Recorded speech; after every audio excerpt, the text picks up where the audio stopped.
Magandang gabi po, Luzon, Visayas, and Mindanao. Welcome po sa DZRH Usapang Legal.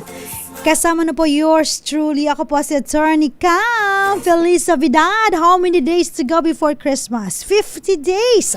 50 araw na lang. Grabe, ang bilis-bilis po ng araw.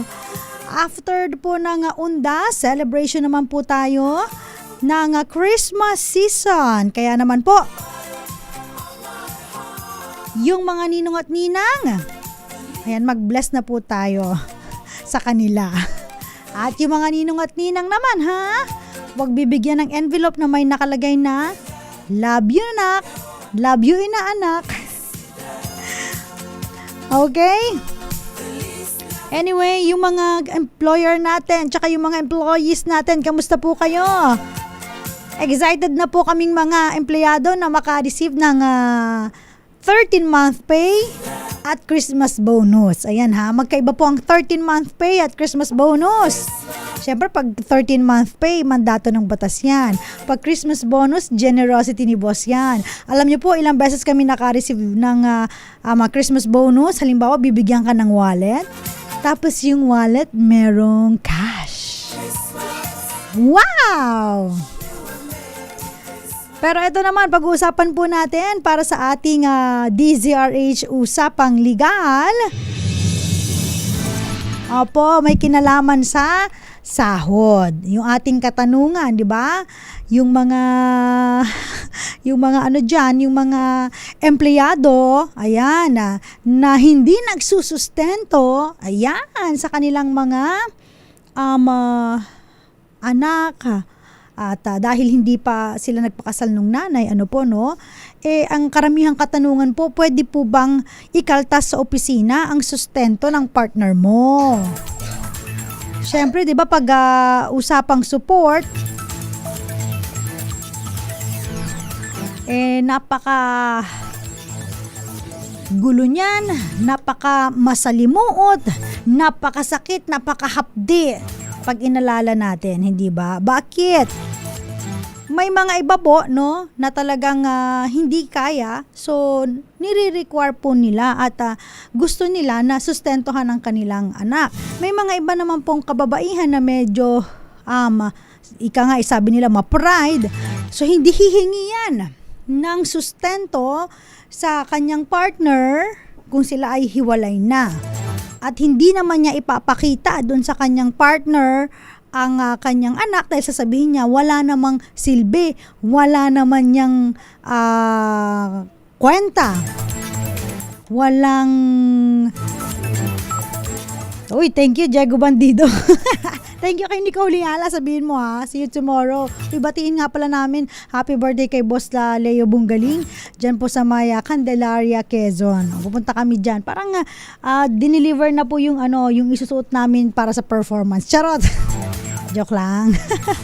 So yun nga, may mga iba medyo pride, ayaw ng humingi na sustento dun sa partner nila. Pero tandaan po ninyo, especially kapag ang inyong partner po ay medyo may kaya sa buhay, nakaka-LL, nakakaluwag-luwag, dapat hingin nyo po yan ng sustento. Hindi naman po para sa inyo para po sa inyong anak. Para kung meron man po na mga kailangan, si baby, si toddler, o kaya naman po inyong anak. Especially kapag ito yung mag-aaral na, malaking tulong din po yung maibibigay ng sustento mula sa iyong partner. At lalong-lalo na, ito naman po ay mandato ng batas. Hindi lang to dahil sa wala lang, trip niya lang magbigay, At may mga iba naman, kung halimbawa yung babae po ang nakaka-LL, nakakaluwag-luwag, hindi humingi ng sustento yan. Pero alam niyo po, yung recent breakup ng isang celebrity, di ba? Babae siya pero medyo may kaya, so parang hindi niya kailangan ng sustento mula sa kanyang asawa, kaya sa kanyang mister. Anyway, may mga iba po ang katanungan pwede po ba dumiretso sa opisina ng asawa or partner ko para ibigay na yung or asawa no ibigay na yung yung sustento, ikaltas na dun sa sahod. Kung gusto ko 50%, 50% bigay sa akin, kaya 90% ng sahod ng asawa ko ibigay para sa sustento sa anak ko. Pwede ba yun? Yan ang pag-uusapan po natin. May kinalaman sa sahod. Well, may kinalaman din po sa wage deduction. Ano nga po ba yung mga pwedeng ikaltas no, sa mga empleyado sa kanilang sahod? So, unang-una, pag-usapan natin, ano po ba yung tinatawag natin na sahod? Ayan no, sabi ni Teresita, pag hindi kasal, pwede bang magpakaltas ng sustento sa sweldo ng dating partner? Ayan. ikaw Ricardo ha. May comments si Ricardo pero hindi ko nababasahin. Pero ito po, no, pag may kinalaman po sa sahod, so we're talking about wage, no? So, remuneration, ibig sabihin, kabayaran, earnings. Ito yung kita no ng isang empleyado dahil sa kanyang of course trabaho, whatever position ba yan no, basta meron siyang ginawang trabaho, kapalit nito makakatanggap siya ng kabayaran o kaya yung tinatawag natin na kita in terms or express sa pamamagitan ng pera. Okay, may mga kilala tayo nagtatrabaho pero ang binibigay voucher, oy, bawal yun. So, kailangan po express in terms of money, pera. 'Di ba? Kasi po yung voucher, when you talk about voucher, so pwede ka lang halimbawa bumili sa, kunyari mall, nagtrabaho sa mall, bigyan kang voucher ng mall. So, hindi naman mababayaran ng voucher yung kuryente mo, yung renta sa inyo, yung pambayad sa tubig. So, kailangan express po yan sa pera. Money po ang pinag-uusapan natin, no? At whether fixed po ba yan, o kaya naman po may on a commission basis, o kaya naman po per task, o pakyawan, yung tinatawag natin, o per seasonal, basta tinrabaho po, babayaran po sa pamamagitan ng pera. Kailangan po natin ng pera. Hindi naman tayo mukhang pera, pero importante ang pera sa atin. Dahil ang pera po ang ating means, no? Para makabili po ng mga kailangan natin. Basic necessity, pagkain, kailangan ng, syempre yung damit, bahay, no? Sabi nila pag pagkain, pwede po magtanim. Oo, tama naman. Pwede magtanim, pwede mag-alaga ng hayop. Pero syempre, iba pa rin kapag halimbawa gusto mo kumain sa mga fast food, no? So, yun. Pwede ba yun? Fast food, tas dala ka gulay. Trade naman tayo. Kasi dati ganun po Kapag barter ang tawag doon, palitan kayo. Kung ano meron siya, meron ka. Palit tayo ha, barter tayo. Pero kapag ikaw po yung nagtatrabaho, kailangan talaga bayaran ka, okay? So, ang ating batas po, no, ay nagbibigay po ng mga listahan lamang or yung list, no, na kung saan po pwedeng kaltasan ang isang empleyado. Hindi pwedeng basta-basta kasing kaltas ng kaltas dyan, no? Lahat na lang kinaltas mo nang wala man lang consent ng empleyado. Paano na yan? Di ba? Kawawa naman yung empleyado natin, hindi niya alam na kaltas pala to sa sahod niya, tapos ine-expect niya may ganito pa siyang kita, pero wala. Kaya ang mga kababayan natin minsan sinasangla yung mga ATM nila, 'di ba? Sangla ATM. 'Yun ang masakit, 'di ba? Okay. So kung halimbawa no, magde-deduct po, magbabawas sa sahod ang empleyado, pwede naman po kung halimbawa ito po ay authorized by law.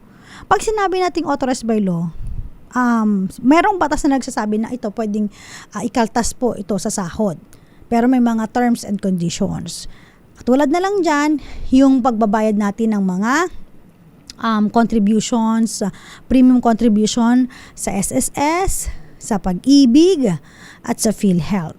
Right? So sa SSS, meron pong i-deduct sa salary mo, tapos si employer, meron ding i-deduct sa kanya na mas malaki ang share niya dun sa deduction mo. At yun ang magiging contribution mo for your SSS. At marami pong tulong ang SSS, katulad ng may mga burial, ganun din po kung halimbawa pension, at marami pang iba. So, pwede po pag nanganak ka, no? So, maternity benefits. Pag-ibig, ganun din po ang PhilHealth, no? Pag nagkasakit ka, kailangan mo yan. So, merong sharing from the employer and the employee. Ito po yung mandated ng batas. In fact, yung mga employer na hindi nagbabayad ng SS at hindi pinapasok ang SS sa kanilang, ang empleyado sa mga SS, Pag-ibig, PhilHealth, naku, meron po kayong kakaharapin na liabilities. Eto, tanggap muna tayo ng report bago tayo magpatuloy sa ating topic. Isang Black Hawk helicopter ng Philippine Air Force nagsagawa po ng precautionary o emergency landing sa St. Bernard, Southern Leyte. Ang buong detalye mula kay RH52 Edniel Barosa. Edniel! Attorney Cam, nagsagawa nga ng emergency landing ng isang Black Hawk helicopter ng Philippine Air Force sa bahagi ng St. Bernard, Southern Leyte. Habang nagsasagawa ulit ng rapid damage assessment kaugnay ng Baging Tino, ayong araw lamang yan, Nobyembre 5, ito'y makaranas ng fluctuating temperature readings. Ang isa sa dalawang engine nitong military helicopter sa isang pahayag kinumpirma ng Philippine Air Force na ligtas naman ang lahat ng crew at pasahero pag nabanggit na sasakyang panghimpapawid at ngayon ay inasistihan na ng lokal na otoridad. Nagpadala na ng maintenance at investigation team ang hukbong panghimpapawid para i-assess ang kondisyon ng naturang aircraft habang magbibigay din sila ng kaukulang pagtugon sa nabanggit na nagkaberyang Black Hawk helicopter. Ito si Edniel Barrosa, ulat para sa DZRH. Una sa Pilipinas, una sa Pilipino. Maraming salamat, Edniel Barrosa. At napakaganda, no? At ligtas lahat ng mga crew member ng ating Philippine Air Force. Shout out muna tayo, magandang gabi po, good evening kina Miss Roxanne Costo, Peter Lynn Sanchez, listening from Jeddah, Kingdom of Saudi Arabia. Cora Caburao, nice to watch your program, thank you so much po. Maria Dulce Orense at Violeta Zambrano, Jerry Sumagaysay, Grace Recta, at Romel Livid. Blessed midweek po, attorney. Ayan, ingat pa rin po tayong lahat. Yes, ingat-ingat po tayo, ha. At syempre, magandang gabi rin po. Shoutout din tayo sa ating mga nanonood po sa ating social media platforms. By the way, you can of course watch yung mga programs po sa Facebook Live. Hanapin nyo lamang po DZRH News at saka po DZRH News Television. Yan po. And of course, sa ating sa YouTube, DZRH TV4K live stream. I have a TikTok account. Pwede rin po kayong follow. Hanapin nyo lang po Attorney Cam, ATTYCAM. Okay? Ayan. Jeffrey Corpus, magandang gabi. Ricardo Messina, ganun din po kay Rashley Tos, kay Papa Will and Mama Jovita. Magandang gabi po, and ganoon din po kay Nanay Connie Vista, kay Tita Erlinda, kay ganoon din po kay Linda and Miss Emma Mangoma. Ayan. Thank you so much po sa pakikinig, ha, at tuloy-tuloy lang po ang ating topic. Again po, may kinalaman po sa sahod. Ayan, kung pwede ba ikaltas, no, ipakaltas mo sa company ng iyong partner yung dapat ay sustento na maibibigay niya po doon sa inyong anak. Okay? Pag-uusapan po natin yan. Diyan lamang po kayo, huwag kayong aalis. Ilan po muna mga paalala, oras po natin, 6:24 ng gabi.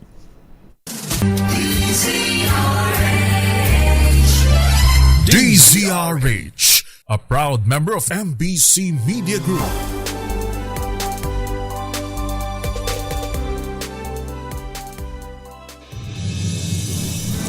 Nagbabalik po ang DZRH Usapang Legal. Kasama pa rin po ako po si Attorney Cam. At pinag-uusapan natin ano ba yung mga pwede lang pong i-deduct, no, sa mga empleyado. So, nasabi na po natin kanina yung mga premium contributions sa SSS Pag-ibig PhilHealth. So, yan po ay nasa batas, no, na ang kagandahan nito, dapat yung mga lahat ng empleyado ay magiging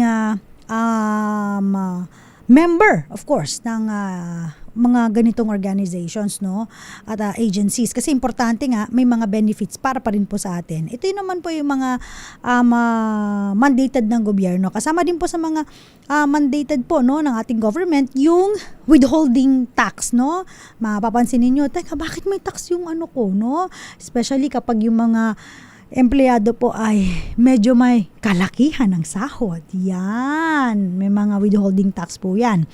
And ganun din po kung halimbawa meron po kayong mga union, no? Kung kayo naman po ay merong bargaining agreement with the company, tapos pumayag po ang iyong union na magbawas po, no, sa salary niyo, idededuct, ilalagay po sa union funds, no, para mag-function yung inyong union. So po pwede rin po 'yon.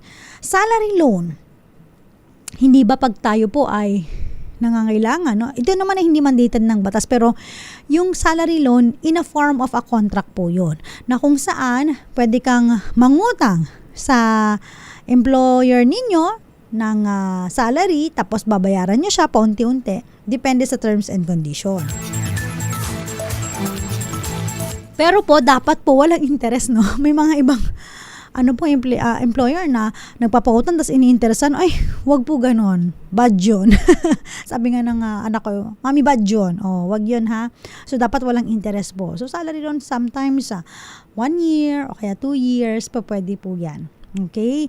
So lagay mo lang yung purpose, ba't ka magsa-salary loan? It's either papagawa ka ng bahay, pambayad ng tuition ng anak mo, or for any other reason, na kapag nakita na empleyado, ay po pwede, bigyan tulad ng salary loan.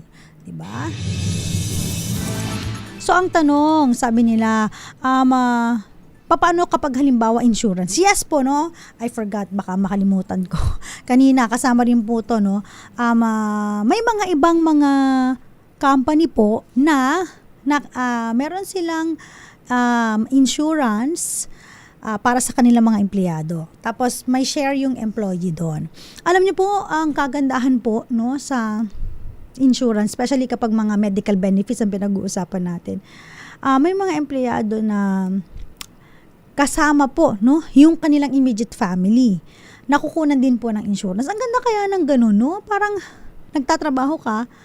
Ito naman po yung medical benefits na ayaw mong gamitin, na sana ma-admit yung anak mo, magkaroon ng sakit or whatever. Pero hindi natin kasi alam ang panahon. Hindi natin alam ang buhay natin. So kung may mga ganito, kahit pa paano secured ka, nagbayad ka ng malit na halaga, pero meron kang makukuhanan, mahuhugutan, 'di ba?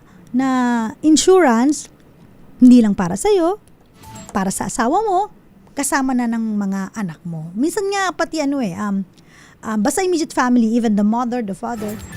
So very good yung mga ganyang kumpanya. May mga iba din po, no, na kasama rin po sa mga pwedeng i-deduct. For example, no, nag-resign yung empleyado. So dahil nag-resign na po yung empleyado, meron pa siyang mga deduction na kung saan, halimbawa, no, merong inisyu sa kanyang mga gadget, tapos meron silang contract kung saan sinasabi na pwedeng ibawas na lang yun, no? Kung sa kanyang final payment, pa pwede naman. O kaya meron siya mga na-damage na tools, no? Na pinagot sa kanya. Ayan, yung mga ganong deductions, pa pwede po yan. O kaya naman na may utang siya sa company, no? Yun nga nabanggit ko kanina. So sa final pay, mababawasan din siya. Ang tanong po, no, doon sa tanungan na kung halimbawa pwede bang ibawas po, no, sa kumpanya, pwede bang makiusap sa kumpanya na ibawas po yung sahod automatic, yung para sa sustento ng anak. And the answer is no. Bakit no, no?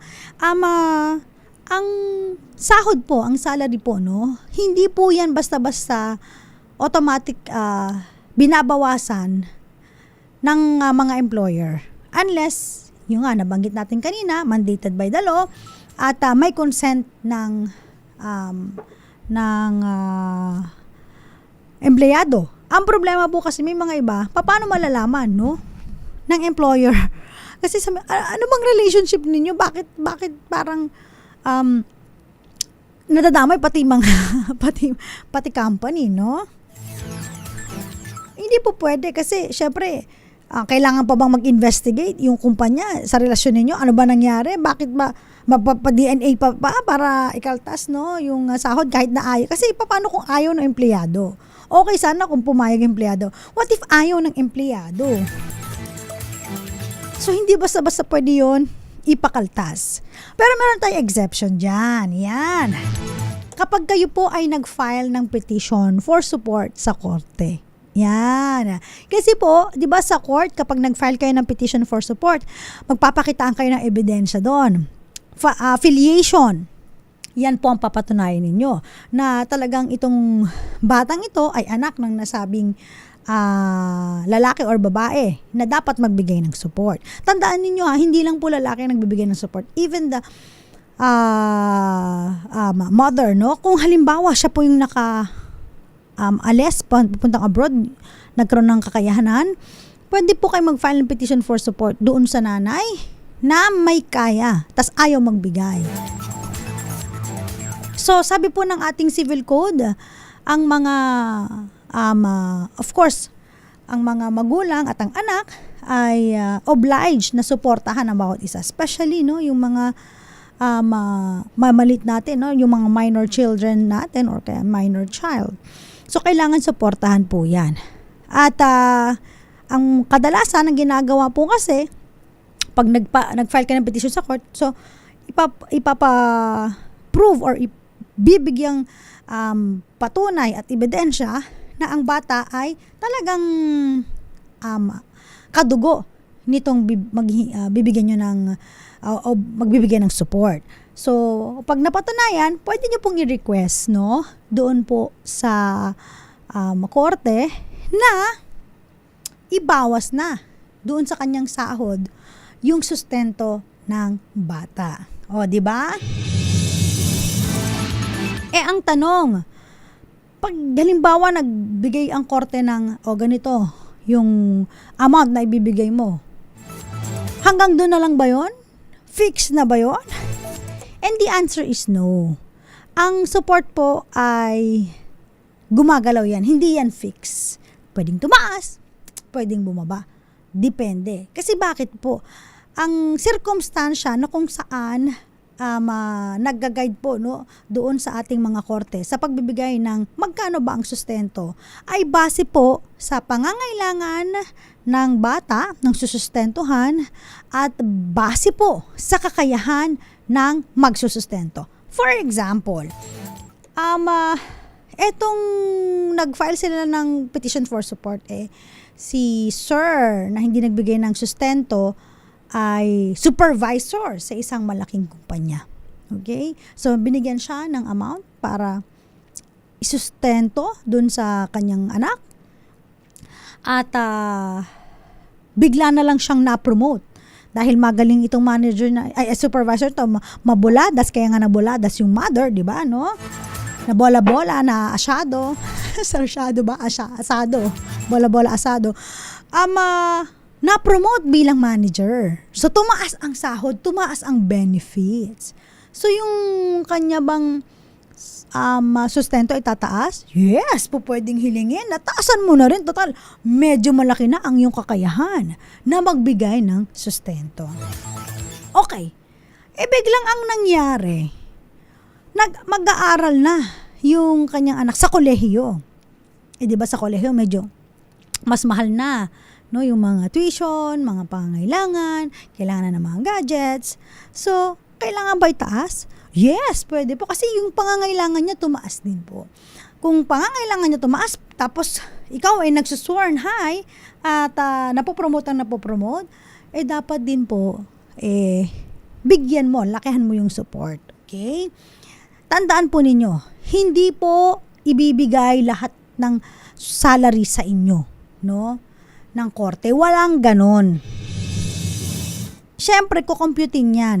At aalalahanin po ng korte na itong empleyadong ito ay meron din pong pangangailangan sa buhay. For example, kailangan niya rin pong magbayad ng renta, magbayad ng kuryente, magbayad ng tubig, bumili ng mga damit, pagkain niya para siya ay mabuhay. Kung kukunin mo lahat ng sahod niya, nga naman siya, baka lalong hindi na to makapagtrabaho sa sobrang gutom, dehydration, malnourished, no? So, ganun po. So, depende po yan. Ha? Huwag kayong mag-expect na lahat. At, ganun din, no? May mga iba, nag-expect, kung halimbawa hindi po kasal, no? Nag-expect na pati yung babae, no, hindi na magtatrabaho, sustentuhan din siya. Unless otherwise, kayo po ay kasal, no, husband and wife talaga, ay kailangan suportahan kanya. Pero kung hindi, partner lamang, so kaya mo naman girl na magtrabaho din, especially kapag medyo lumalaki na yung kids, no? Or kahit na maliit pa, pwede ka mag-freelance lang. Wala namang problema yon, di ba? Alam niyo po, nasa diskarte lang yan di ba? Ngayon po kasi, ang ating sahod, hindi na kaya ng tatay at saka tatay lang o kaya nanay lang. Unless ikaw po ay napaka-yaman, nakakaluwag, eredera. Okay? So, yun po ang mangyayari. Maaari kang, maaari kang hindi na humingi ng sustento. Pero kapag ikaw naman ay kaya isa lang yung trabaho, isang partner lang magtatrabaho, focus ka sa anak. Yun talaga ang dapat na ideal, pero sa hirap ng buhay ngayon, kailangan dalawa kumayod. Babalikan po natin yung iba pang mga topic natin when it comes to salary, sustento, support, at saka pag-usapan na rin natin, pahapyawan natin yung visitation rights ng tatay. Eto muna. Ako po, malungkot na balita ito Hatid ni RH52 Edniel Parosa, yung death toll sa Bagyong Tino sumampa na po sa 85. Ayon po yan sa NDRRMC.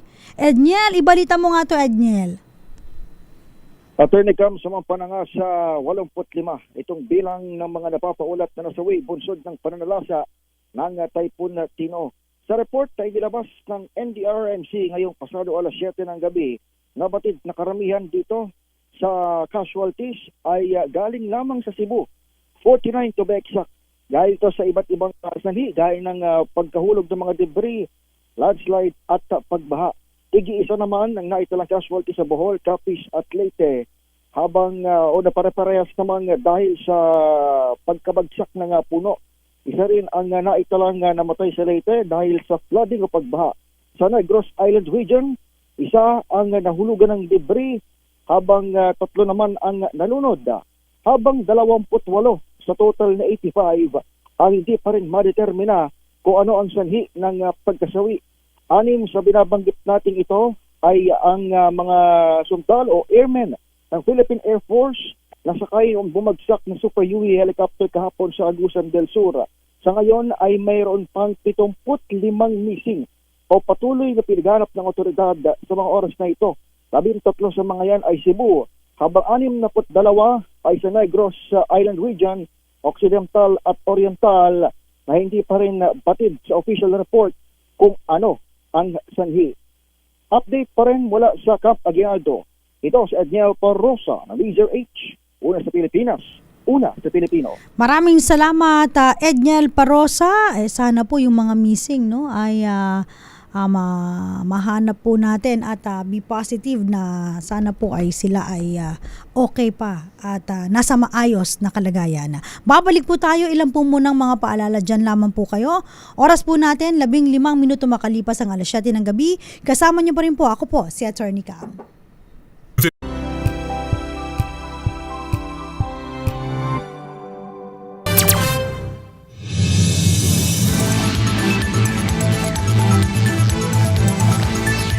Nagbabalik pa rin po para sa DZRH Usapang Legal. Ako po si Attorney Cam.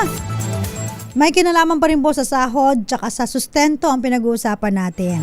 So kung gusto nyo po na ipakaltas yung support or sustento sa sahod ng yung mister, po pwede po yan, but you just have to file petition for support sa korte.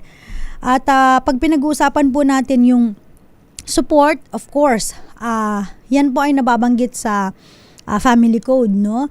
At ang support po, may kinalaman yung dwelling, tirahan.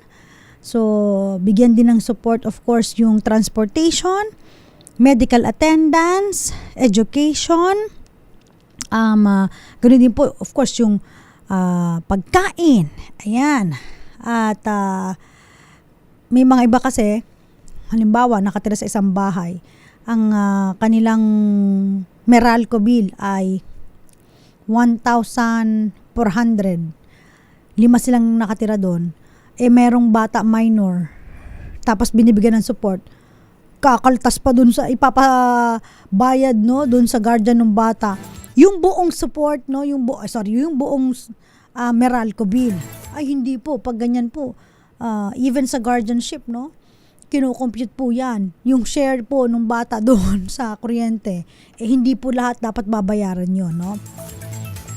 So, again po, ayon po sa ating family code, mga entitled po na suportahan ng bawat isa, mag-demand ng support, sustento, mag-asawa, of course, legitimate ascendants and descendants, yung mga anak, at saka yung of course, yung magulang, no?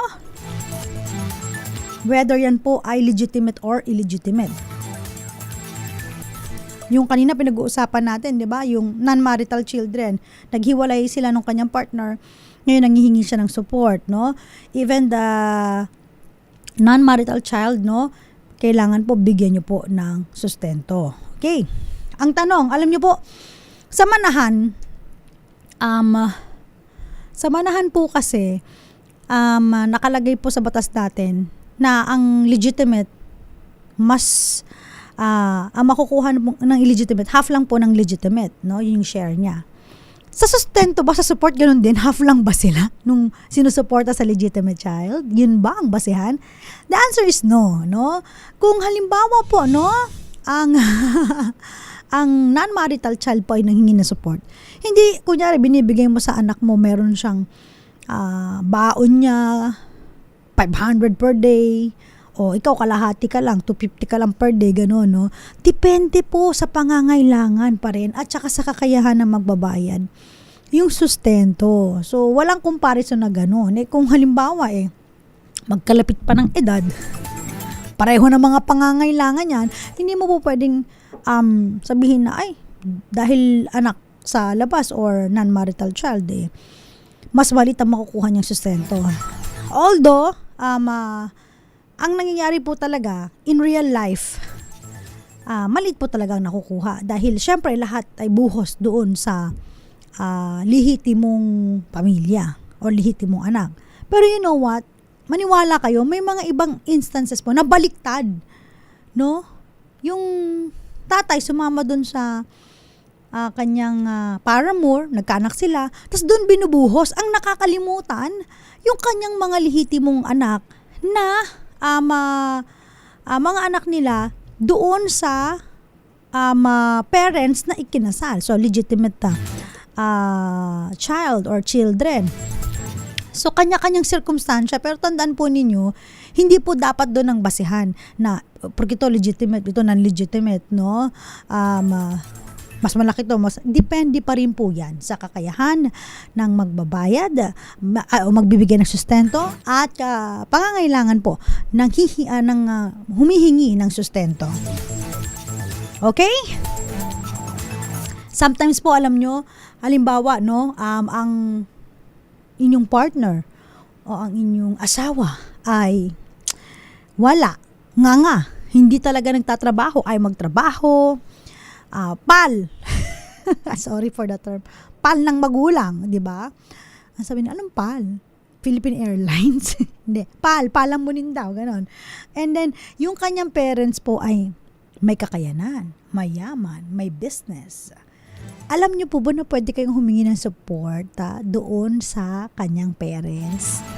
Doon sa parents ng inyong partner? Kasi po, nasa batas po, no, na kung halimbawa hindi kayang magbigay ng support nung inyong partner, yung kanyang magulang po pwedeng magbigay ng support. Pwede niyo pong hingaan ng support, no? Dahil apo naman din niya ang inyong anak, 'di ba? Kaya dapat kailangan pakibagayan, pakisamahan ang mga in-laws, lalo na kung sila ay Richie or LL. Luwag-luwag. May mga iba po, no?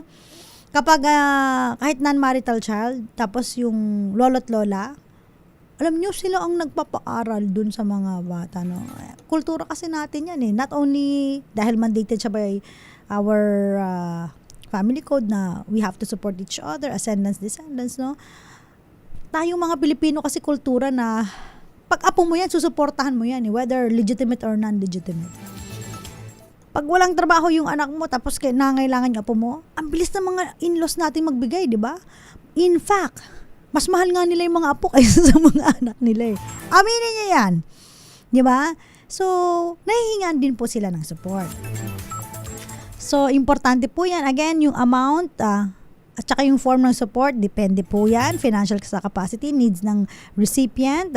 At kapag halimbawa, nag-change ng circumstance or circumstansya ang bagay-bagay, halimbawa, biglang na-promote o kaya naman tumaas yung pangangailangan, hindi po fix ang support, no, na binibigay o nare-receive nung bata. Importante na dapat alam nyo, huwag kayo makontento dun sa fix lang. Paano pag nawalan ng trabaho? Siyempre, pag nawalan ng trabaho, nawalan ng kakayanan, o tas may onting ipon, bababa yung kanyang support. Diba? Yung pera na ma-receive nyo. So, ganun po yan. 2 factors, kakayanan na magbibigay, at saka yung pangangailangan po, no, ng susustentuhan. Teka muna, nag-greet lang muna ako bago ang lahat. Shout out!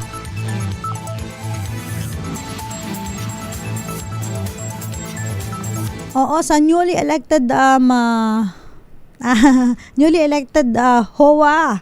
Diyan po sa may Civ HOA 2, Mambog 3, Bacoor, Cavite. Uy, congratulations po sa mga nanalo.